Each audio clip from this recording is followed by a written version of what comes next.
Right details లోకి వెళ్తే ఏలూరు జిల్లా కామవరపుకోట గ్రామంలోని నాయకులపేటలో కుల ధృవీకరణ పత్రాల కోసం ఎస్టీ వర్గీయులు నిరసనలు చేపట్టారు.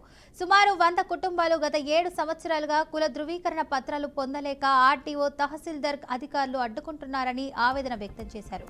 తమకు కుల ధృవీకరణ పత్రాలు ఇవ్వాలని 3 రోజులుగా కామవరపుకోట ఎంఆర్ఓ కార్యాలయం ముందు ధర్నా నిర్వహిస్తున్నామని అన్నారు.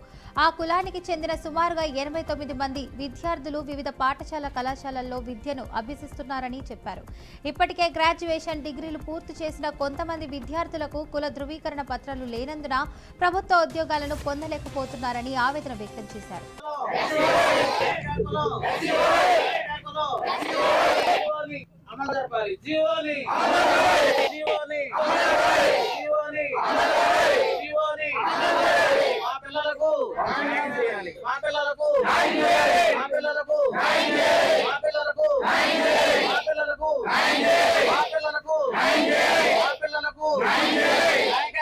నాయక కులస్తులు ఎవరైతే ఉన్నారో వాళ్ళందరికీ మా అందరి యొక్క సంఘీభావాన్ని తెలియజేస్తూ వీళ్ళకి అనాదిగా చాలా అన్యాయం జరుగుతుంది. ఇప్పుడు ఇందాక రాజు గారు అన్నట్లుగా ఈ విషయంలో తెలుగుదేశం పార్టీ ఎప్పుడూ ముందుంది. మీరు ఇందాక వేసిన ప్రశ్నకి సమాధానంగా 2014లో ముఖ్యమంత్రి గారు మొట్టమొదటి సీఎం అయ్యి ఫస్ట్ మీటింగ్ కామరకోటలోనే పెట్టారు.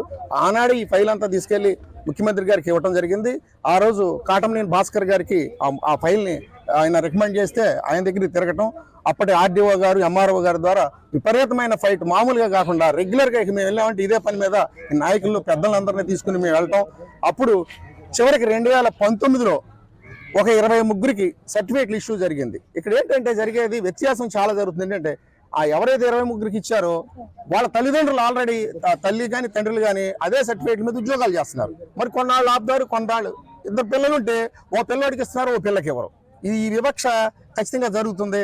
మరి అవసరమైనప్పుడు మరి అధికారులు ద్వంద్వ వైఖరి వ్యవహరిస్తున్నారు అనుకోవచ్చు. మరి ఆనాడు ఎంఆర్ఓ గారు ఆర్డీఓ గారు 23కి ఇచ్చారు. మరి ఇప్పుడు వీళ్ళకి ఎందుకు ఆ భయం, ఎందుకు ఇవ్వట్లేదు? మరి దీని మీద మేము ఎంతకైనా వెళ్తాము.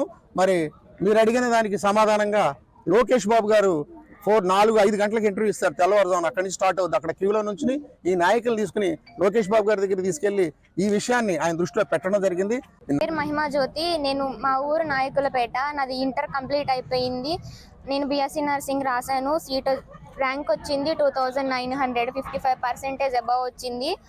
ఇంకా నేను రిజిస్ట్రేషన్ చేయించుకుందామని కంప్యూటర్ సెంటర్కి వెళ్తే కంప్యూటర్ సెంటర్లో అన్నీ అప్లై చేశాను. క్యాస్ట్ సర్టిఫికేట్ లేదని రిజెక్ట్ అయిపోయి వెనక్కి వచ్చేసింది. అయితే ఇప్పుడు నా భవిష్యత్ ఏంటి, మీరు దయచేసి నా క్యాస్ట్ సర్టిఫికేట్ ఇప్పించవలసిందిగా కోరుతున్నాను. ప్రైవేట్గా అయితే 2 లక్షలు అవుతున్నారు, 2 లక్షలు 3 లక్షలు అవుతుందన్నారు చెప్పారు. మా అమ్మ నాన్న అయితే కష్టపడి నన్ను చదివించారు ఇంతవరకు. ఇప్పుడు అలా అయినా సరే నాకు క్యాస్ట్ సర్టిఫికేట్ అడుగుతున్నారు. దయచేసి మీరు మాకు క్యాస్ట్ సర్టిఫికేట్ ఇప్పించవలసిందిగా నారా లోకేష్ గారిని, అలాగే డిప్యూటీ సీఎం పవన్ కళ్యాణ్ గారిని, చంద్రబాబు నాయుడు గారిని వేడుకుంటున్నాను. ఈ 2 రోజుల నుంచి మా ఆఫీస్ దగ్గర నాయక క్యాస్ట్ సర్టిఫికేట్లు ఇవ్వట్లేదని, వాళ్ళు ఎస్టీ సర్టిఫికేట్లు ఇవ్వాలనేసి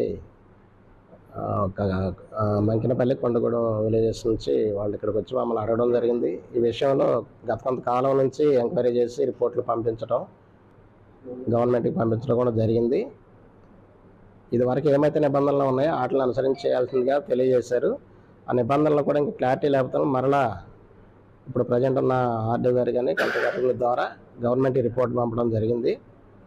అక్కడ నుంచి క్లారిఫికేషన్ వస్తే మనం ఈ సర్టిఫికేట్లు ఇవ్వడానికి అవకాశం ఉంది. ఇది ప్లెయిన్ ఏరియా కాబట్టి నాయక క్యాస్ట్ ఎస్టీలోకి తీసుకోవడానికి అవ్వట్లేదు. సో అదే ఏజెన్సీలు అయితే అక్కడ నుంచి ట్రాక్ ఉండాలండి, ఏజెన్సీ ట్రాక్ ఉండాలి. ఆ ట్రాక్ లేనందువల్ల వాళ్ళని మైగ్రేట్ అయినట్టు ఏమైనా తెచ్చుకోమన్నప్పుడు కూడా తెచ్చుకోవడం మా దగ్గర అయితే ఏమి లేవని క్లియర్గా చెప్తున్నారు. ఆ ఆదేశాలు వచ్చిన తదుపరి దాన్ని బట్టి చర్య తీసుకోగలమని